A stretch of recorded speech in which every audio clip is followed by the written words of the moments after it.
So when people marvel like, oh, Kim, your business is so amazingly consistent in a consulting business where it's feast or famine for most people, I say it's not magic. It's science. It's a math problem, right? All business is a math problem. And it's really a game that I play with myself that I know how to win.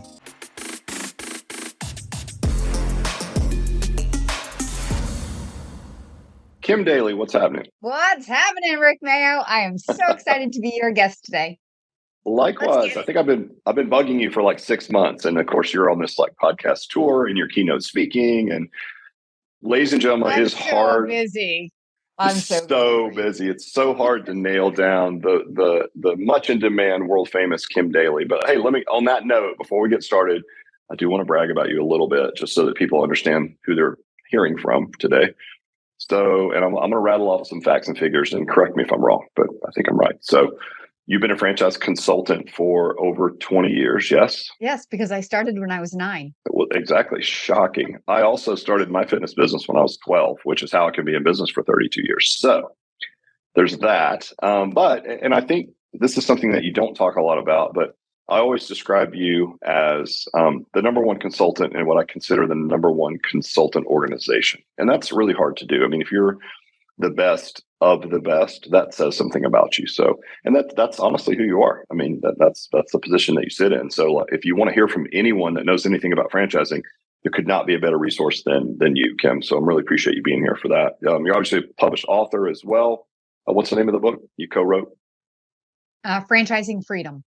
Yep. So Franchising Freedom, you're a mindset coach. You coach franchisees, and basically I consider it entrepreneurship in a lot of ways, or entrepreneurship that you coach with them. You have the daily plan, which is your coaching and training mechanism for that. You've got a background in fitness and wellness, which is interesting. I think it's really cool that you started out in this industry and you ended up doing what you're doing. And then lastly, you've got great content that you put out on YouTube through Kim Daly TV. So I'm going to post a lot of these links. You guys, you can certainly follow Kim. I suggest it, especially if you're in franchising or if you're a franchisee.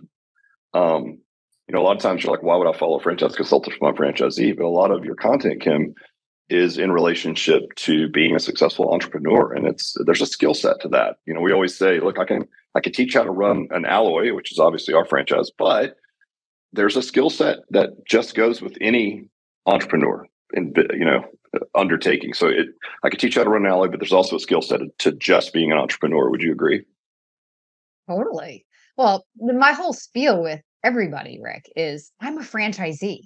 So I'm not some expert talking at all of you like, hey, from my high and mighty throne. I'm like in the trenches with you as your peer. Like I live the life that you live every single day. And so when I share my story with people that I was 8 years an average performing consultant, and then 1 year later, back in 2011, made history in my industry.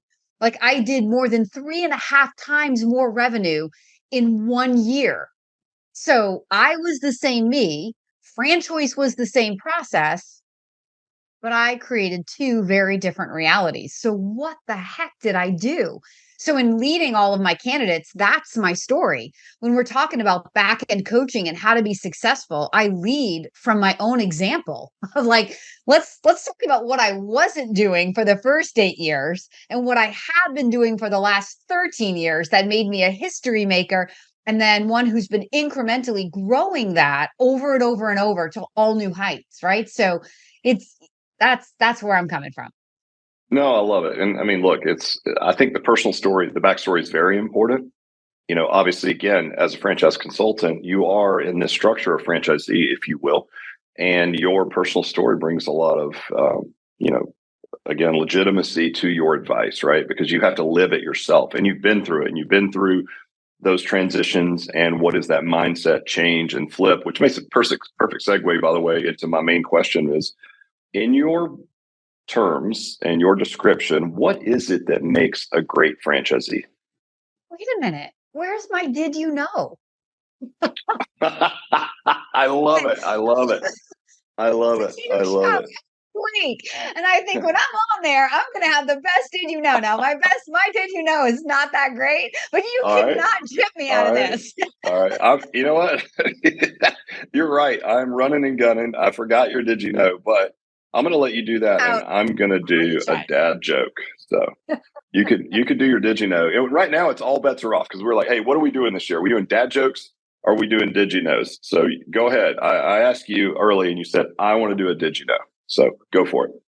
Well, I want to do a did you know, but I originally wanted something fun about Harleys because I'm obsessed with motorcycles. I know you love motorcycles, but I couldn't really find anything good. So like it's almost Thanksgiving at the time we're recording this. So I thought, well, let's talk about. So you probably know this, but did you know, I have two of them. Did you know that the average American consumes 2,500 to 4,500 calories in one meal? That's the equivalent of 8 Big Macs in one plate. Yeah. Have you been to the Disgusting. airport or Disney? If you've been to Disney in the last 10 years, that won't be surprising if you just look around and see what we're working with. But yeah, shocking, right? I Shocking. have one more. I have one more. All So right, did shoot. you know that Americans consume more than 80 billion, I guess, tons of cranberries during Cranberries. Thanksgiving?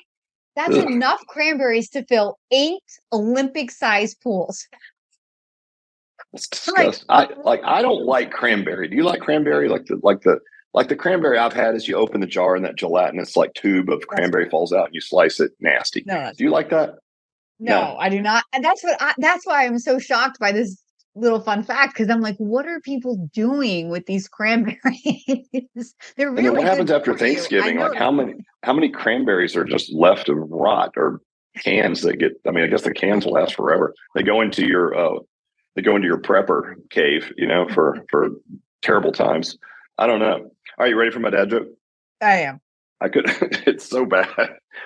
So just had an officer to the door saying he was looking with a man. He was looking for a man with one eye, and I told him he should use both eyes. He'll probably find it a lot quicker.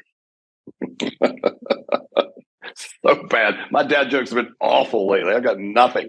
I've got to step up my game. I have to. Last week was even All right. worse. You You're made like, me all laugh. right, that's enough of Good. that. All right. Well, look, let's get down to business. Let's bring the Okay, sorry. people what they want. They want to hear from the best consultant and the best network in the world, someone who coaches thousands and thousands of entrepreneurs, has placed thousands of people in franchise opportunities, has seen then over time the results of what they do and or don't do. What in your mind makes a great franchisee? I think the first quality of a good business owner is financial capability because the number one reason that businesses fail in general, whether it's franchise or non franchise, is you run out of money. That should never happen in a franchise, but it does.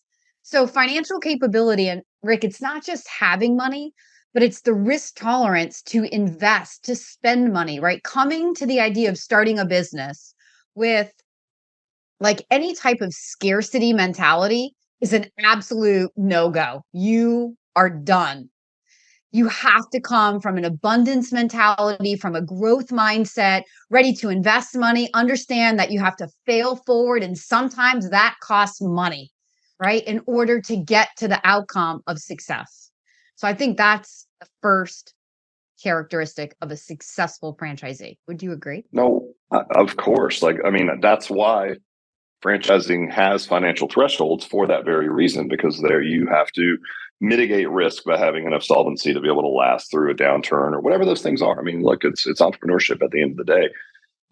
What would you say to someone though, if I want to steel man that and say, listen, it should be a proven business model. Like, and there's an item 7 that has an expense range and I should be profitable by here based on the performer that I built for myself. Like, obviously we can't build it for them, but what would you say to someone who's like, well, that's why I'm buying a franchise. Like, it should just work. I shouldn't need additional monies. What would you say to that? If you're watching the video, I'm cringing. You're making faces as I say that. Okay. So, Well, you have to item have heard something sevens. like that, right? It's like, look, Oh my what, like, gosh. Are you kidding me? Of course. Item sevens for me are like, they are numbers on a piece of paper. They mean absolutely nothing until you breathe life into them and understand what you're going to bring to your market. So, you, as the owner of the business, are the biggest determining factor of your success. We don't know what it's going to cost you to open any more than we know what it's going to cost your neighbor to open. Now, we're going to use the numbers in the item 7 as a guideline, right? And you can, if there are other franchisees in your area who've opened, you can, kind of validate with them average rents and labor costs and things like that. At the end of the day, what if you find the absolute perfect location for your alloy, next to the front door of Whole Foods, right? And let's say you need 2,000 square feet, but this is 2,500 square feet. Well, you just blew the item 7 probably if it was built off of 2,000 square feet, right? So these are adjustments that have to be allotted for and accounted for. And that's why you have to be nimble and open and have a little bit more money than you think it's going to cost, and have the ability to invest that money, knowing that the return will come. But even on the earnings claim side of this conversation, I love it. I especially love it, Rick, when people walk away from franchising because the earnings claims are not good. I'm like, who are you? Like, you are the biggest determining factor of the financial outcome of your business. So what anybody else has done that created an earnings claim means absolutely nothing for you unless you show up like they showed up and produce on average what they produce. But who's ever doing this to be average? Right. It's such a misunderstanding of what we're doing in franchising. We are still creators of our reality. We're just buying down the learning curve because we're partnering ourselves with people who are going to coach and mentor us. So you're not out there like in like one of the analogies I used recently in an article was, it's like throwing you into the deep end of the pool. Starting a business on your own is jumping into the deep end of the pool with no ability to swim and trying to survive, versus becoming a franchisee is like going to swimming lessons, learning how to swim, and then swimming yourself out into the deep end of the ocean with a lifeguard beside you. Right? Right. So you have people and support and knowledge and training, but you still have to swim. I was about to say, you still have to do the swimming at the end of the day. We're not going to be a pool noodle for you. You have to swim. You have to paddle. We're no pool noodle. I'll say that. Did But you no, I know love it. that I was a swim instructor? I taught more kids how to swim in my life. Probably. I was a swim instructor. Did you know this? For like 8 Oh, summers. is there Yeah. anything you haven't done? Let's just eliminate the things you haven't done for the short list. Yeah. It was one of the Of course you best were. jobs. One of Right. the best jobs. And then oh, by the way, I swam the English Channel for fun like last I summer. I'm didn't like, do oh, that. that's good to know. Yeah, that's also amazing. All right. So obviously, have your financials in order and have a bigger cushion than you would anticipate. And I will say, just having been an entrepreneur my entire life, I've never had a real job, I guess, if you want to say it that way. I think with money, you can fix anything, right? If you've got enough staying power, you may have a couple staff changes, you may have a couple of surprises along the way. If you can weather those and continue to spend on marketing and do all the things right, you'll come out of this just fine. I mean, our Charlotte franchisee is a perfect example of this. They're well funded, and they were like our second franchisee, and it was during COVID, so there's a lot of weirdness and things, and we've sort of worked all that stuff out together. And they've done really well, but they always had the financial wherewithal to be able to continue to spend on marketing and do all the things. And now they're like probably top 2 performers of the 2 they have open, in our entire system. But a lot of it has to do with they just could keep spending, right, while they learned and continue to market until their gyms were slam full. And now they're setting records, left and right. So will they get return on investment on that? Of course they will. Of course, 100%. But to your point, you have to have enough financial wherewithal to weather that and to be willing to spend it, right, to grow your business. Anything else you Let can me think just of? add one more thing because Yeah, I love please, talking please. about energy. So right. So the reason they're able to, it's not just the physical money, it's the abundance mindset that comes with that, right? There's no fear and panic in them like we're running out of money that makes them sort of cringe and like hold back. I feel like so many times in business ownership, people have so much intrinsic fear that they're sort of like subtly holding back. And the energy of holding back, you cannot receive abundance when you're holding back. You've got to be all in. And it's all in financially, but more important to that is all in mentally. But you can't be all in mentally if you don't have enough money. So they go together. Yeah, you do. And I've heard the main investor there, who's been a client of our corporate gym for 10 plus years. He's a younger guy in his early 40s. And he'll just say all gas, no brakes. And he doesn't say that irresponsibly because he's a finance guy. He's got very tight grip on his numbers. But what he means is like he's got that growth mindset. So it's like all gas, no brakes. Like we have to get these gyms full and we've got to do 3 more and we're going to accelerate our development schedule because he understands, what that energy does. You can build a team quicker. You get more synergies amongst everyone. You create this sort of wake, if you will, behind you of positivity. You suck in, you attract the right team members to you. There's always forward momentum. That's very addictive, right? Or attractive, I should say. So yeah, 100% agree. And I mean, look, at the end of the day, yes, do you have to have the dollars? Yes. But maybe more importantly, even if you have the dollars, is do you have the right mindset to continue to grow, right? Correct. What else you got for me, Kim? I think the thing to success in a franchise, Rick, is being open and coachable. So this sounds easy enough, but let's be real. There's a lot of type A personalities that own franchises or that want to own a franchise, right? That's kind of the personality that we're looking for. But the benefit of the type A personality is I'm going to put myself in that category. We're drivers, right? We're super conscientious. We're competitive. We're gonna do what we need to do to be successful. But the negative to our personality is sometimes we feel like we know it all, right? And we're kind of control freaks sometimes about what we know. So success in a franchise is going to be directly correlated with, especially when you're new, with being open. You sort of have to sign your franchise agreement and surrender your ego, right? And so get in there and be totally humble. This is actually why it's easier to buy a franchise you know nothing about, because you will come in humble because you don't know what you don't know. If you know something about how it's done because you used to own a gym and now you're doing it the Alloy way, there might be a riff, right? You're like, but this is how I do it. And you're like, yeah, but this is how we do it. And so if you're paying for a franchise and you're going to be paying royalty, check your ego at the door. Stay open and coachable and adaptable. Once you have some forward momentum, you're successful, then you can come to the table with ideas. But the funny thing is, at least in my experience, the more success I've had with the very proven process of franchise, the fewer ideas I bring to the table. Right. Because the formula actually works. Like other consultants will ask me like, well, what do you do? And I'm like, well, I do exactly what I was trained to do on February 14th, 2002. Franchise process works. I've just maximized my effort, right? Like I love Alex Hermosi, and he always says people know what to do. They're just not doing enough of it, right? You got to 10x your effort. So that's all I did, right? It's not shocking when you look at the numbers I was putting up before I was history making and what I'm putting up now.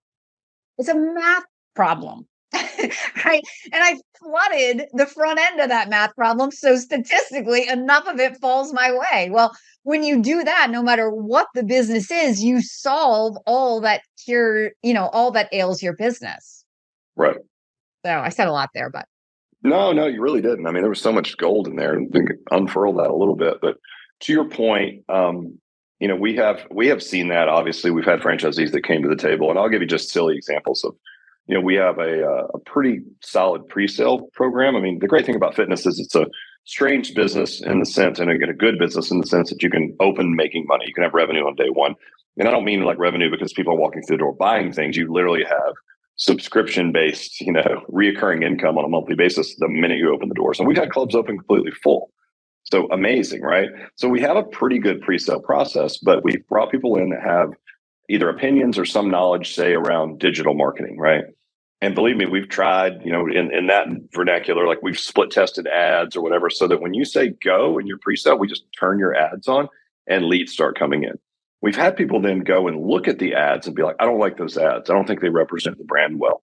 While the person that just opened the month before you pre-sold completely full with really good qualified clients with the same playbook, right? So they start balking and they slow you down a little bit. I want to change this. I want to tweak this. I want to do that. It's all based on some perceived knowledge. It's like, if you just run the play, the club that's also was here for training when you did, that's also in a pre-sales getting 20 new members a week signed up, right? And they'll be completely full by the time they open. And you're messing with ads and tweaking, one or two little words. Like, we're giving you best practices on what works. So we have seen that. And typically when there are a couple of people in this similar process, and we can say things like, hey, the person you met at training, yeah, they're signing up 20 people a week. Meanwhile, you're over here perseverating about, this one word in your ad in your ad campaign. We can usually get them on board, but it is interesting. You do see that quite a bit. So we've seen that as well. But I think, and you've probably seen this with different franchisors, it's all about communications. There's an art to getting people to all row in the right direction. There's an art to the franchisee-franchisor relationship, but you're 100% right. And we have, because of my history in the fitness business, we have fitness people that are in the franchise. Sometimes they're great. Sometimes they're exactly what you said. They know better, right? So it's always a bit of a re-education. It's super hard. And across the board in franchising, when people I've placed in, whatever franchise come back and we're like, yeah, the first few months were really hard. And then I just sort of had to look in the mirror and say, you know what, I'm not doing what they told me to do. And now I'm doing it. And now I'm getting a great result. I hear that over and over and over. So I think that absolutely, if we're doing my top three, I think it's totally in my top three. I know it's really hard because of our personalities, but we have to do it and you'll be better for it if you can surrender some control, trust that the franchisor has your back, they're not leading you astray. And that's hard, but if you've done your proper due diligence and you validated with other franchisees and they're happy, knowing what they know now, they would do it again, they're reinvesting in multiple units, then you really, really need to consider checking your ego and being like, all right, I Right. can trust and follow their lead. Yeah. No, 100%. I love it. All right. I know you have another. You at least have three. So what else do you have for me, I Kim? have so many. Yeah. So I'd say, so if I had to pick my top three, the third one is probably like when I interview franchisors on my podcast and I'm like, what's the factor? Like, what's the it factor when you're looking for the perfect franchisee? Across the board, franchisors say grit. You're like, grit? What is that? Right? It's that competitive drive. It's that you're not going to like get in the fetal position at the first thing that goes wrong. You have to have this driving motivation that not only gets you out of bed every day, right? Because nobody's making you do this. You're doing this for your own outcome, but that keeps you in the fight, even when it's hard and harder than you thought. Because business ownership is going to be harder than you thought. Like we hope it's not, but the reality is there are going to be moments when it is. And we don't know when it's going to be hard for you because every business owner brings different experiences, different business acumen, different risk tolerance to the equation. And that's what makes being a franchisor so hard, right? Because like all of your kids have totally different personalities and you have to know how to treat them, which is different from how you treated this other person. And so as franchisees, we have to understand that, again, we're the biggest determining factor. And it's our competitive drive that's going to keep us going when the going gets tough. So I think that's my third one. Yeah, I mean, look, we only have five core values. One's competitive spirit because, like, you have to be competitive, even just with yourself. Like, you have to. Totally. We always say entrepreneurship is a self-help journey disguised as a business. So you're going to have to grow. And I heard a guy. Do you ever heard of he's a minister, I think, on the West Coast named Rick Warren. He runs this big super church, and yeah, of course. And Rick had this great analogy where he's like, you can't have change without loss. You can't have loss without pain, and you can't have pain without grief. And it sounds silly that like, oh, you're moving from say you're working this corporate job and you're like, I'm done working for the air quoting work for the man. I've always dreamed of being an entrepreneur. I want to show my teenage kids that I've got what it takes, and I want to show them that there's a better path than college and a 9 to 5, right? But he said, you wouldn't think in that scenario that there would be any grieving, but there is because like you have to leave parts and pieces of who you were behind to become that better, different version, right? And if all change features loss and loss is pain, and then pain is grief, right? Or yeah, in that order, then you should expect to feel really uncomfortable, and you're going to be grieving some parts of the stability that you left at your job or whatever those things were, right? So it's not going to be an easy transition, and some people struggle to weather those changes. And I mean, you're not the same owner with one unit as you're going to be with 10 units. You have to learn how to grow and be a different type of leader, right? You have to lead leaders now, which is a different skill set. But I think the grit is a great word, and I think that will get you through those times because you have to recognize that process that you might be grieving this part of you that the very thing that made you great at your corporate job might be the very thing you have to kill to be a good entrepreneur. And the very thing you were good at to be at one unit isn't the thing you want to do to get to 20 units. And you have to kill it to create the new thing. And I think that's really difficult for people. But I think grit is a great term for being able to push through those phases of uncomfortability and, imposter syndrome and all the things that come with being an entrepreneur. But the other side of that is not just the business success, I think, and you've been through it personally as well. It's such a gratifying thing to push yourself to that point of discomfort, right? Sit in it, own it, learn, grow. And then, by the way, that's life in general from now until you're in the grave. Like the goalposts will move, and you can certainly look back and recognize all of the gains that you've made, but you're always going to be moving that goalpost and pushing for something different. So, and grit's a great term for exactly what it's going to take to do that. So thank you. I love it. I love how you started your response because, so as you mentioned, I just did a keynote, and the opening to my keynote was, let's start with something funny because I'm talking to some franchisees whose business has been really hard hit by high interest rates and just the market conditions that we're in this year. So I said, all right, so MBA schools are producing graduates who believe that the key to their happiness in life is business ownership. And then there was like a big dramatic pause waiting for the like seriously, this thing we own is our no. But here's what is the key to happiness. The key to happiness is what you said, Rick. It's personal development and growth. It just so happens that this business provides us with the greatest playground for personal development and growth. And in the end, that's really what we're after. The business is just allowing us to grow because that's what we're here to do. And when I tell my story, I wove my story into my speech, So when I went from from my 8th year to my 9th year, and I made history doing 3.5 times more revenue, I was the same me. Franchise was the same process. So what changed? And I gave them this equation that said success equals 20% strategy plus 80% mindset. So, and I was like, look, that's a scary equation for a lot of franchisees because they believed the day they signed their franchise agreement, they had everything they needed to be successful. But this is really why there's so much mediocrity in franchising and so many people who are not living their best life because they're not owning 80% of their success. They're looking to factors outside of themselves, the market, their franchisor, lack of support, what they were owed, what they thought they were going to get, instead of looking inward at themselves where the ownership is all along. And it's the journey to pulling that out of you. And so that word grit is the core of that, because what motivated me after 8 years to want to do something different? You know what it was? My dad said to me in a kind of sarcastic tone, and I'm sure he's long forgotten that he said it, right? But it's people that are important to you, they say things, and that's what happens, right? And I don't begrudge him, but what he said was, Kimberly, when you tell people, yeah, yes, you know where I'm going, right? He's like, Kimberly, when you tell people that you're a consultant, that means you're either unemployed or you're one of the highest paid people in the world. And I had to look myself in the mirror and say, you know what? I'm the unemployed side of that, and screw that, because I was a summa cum laude graduate. I'm a smart girl. I may not have an MBA. I might have been a personal trainer. I grew up in the fitness business, but I can figure this out.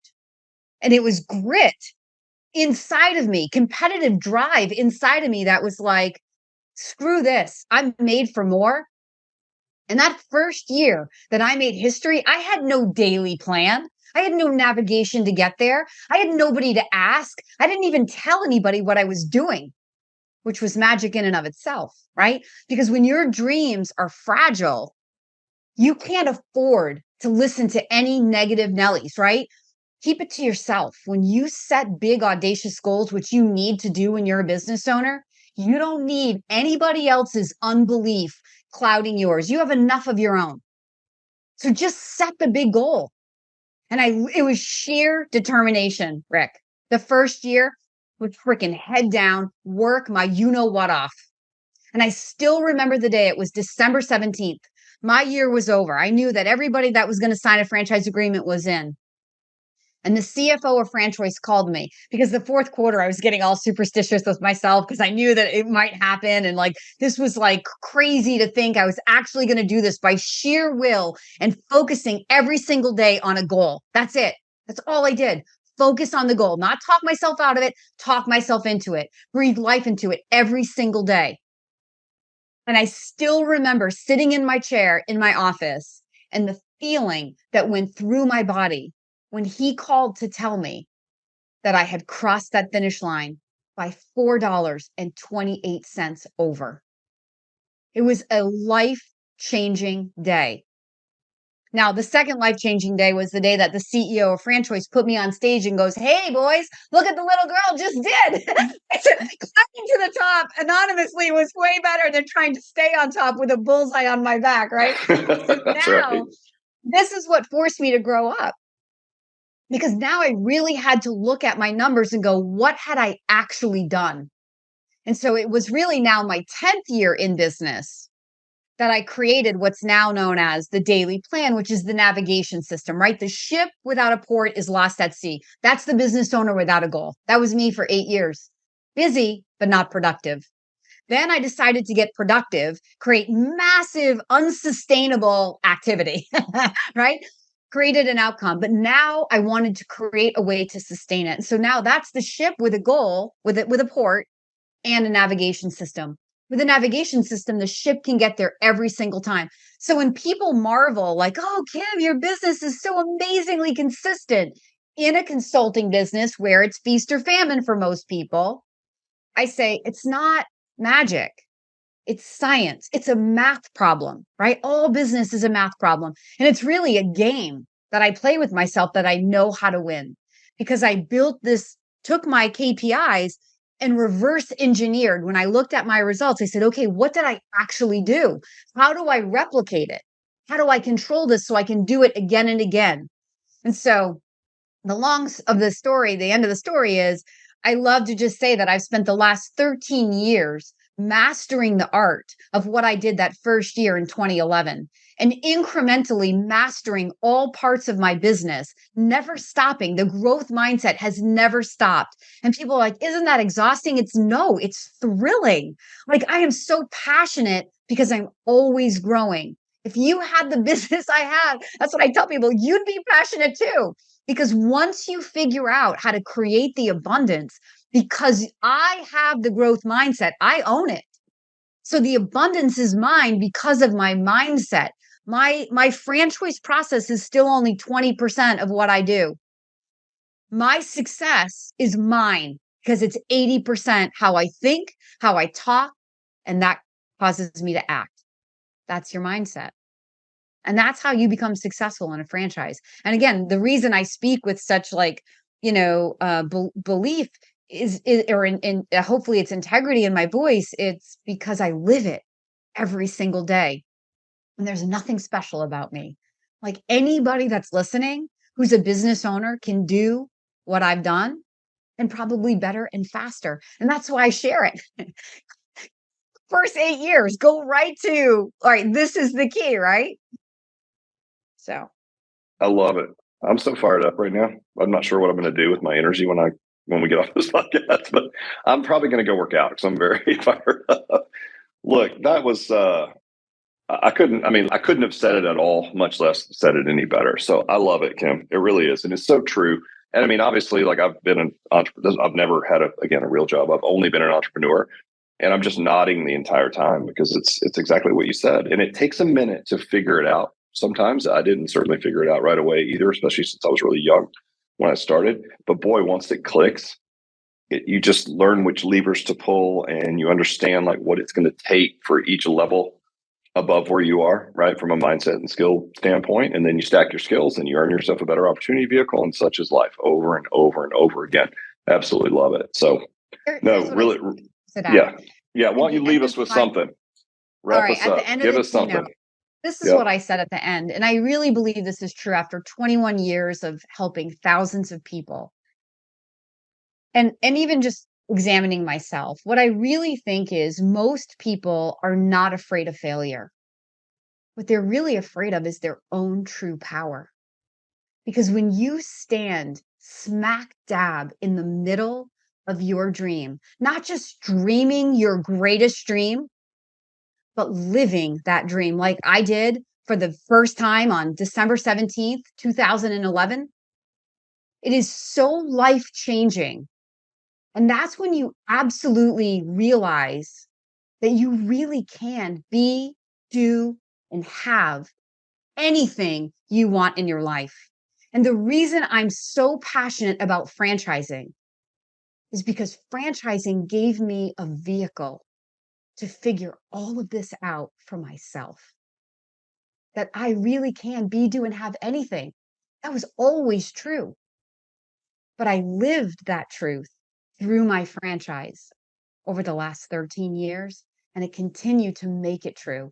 And the reason the tagline to the Daily Coach is the best dreams are those we live is because I literally have been waking up, living my dream, my very greatest dream every single day for 13 years.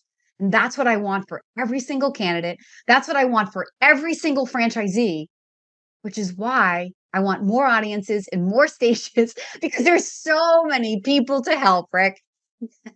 Yeah, there is. Ladies and gentlemen, Kim Daly. Kim, thank you so much. I'll post all of your info of where people can get in touch with you. But just in case people aren't looking at the notes, where can people hear and see more of Kim Daly? The best place is my YouTube channel. Over 600 pieces of content there on all things franchising, business ownership, mindset. That's Kim Daly, DALY.TV. You guys heard it. Go check out Kim's content. You won't be sorry. Thanks, Kim. You're the best. Thank you.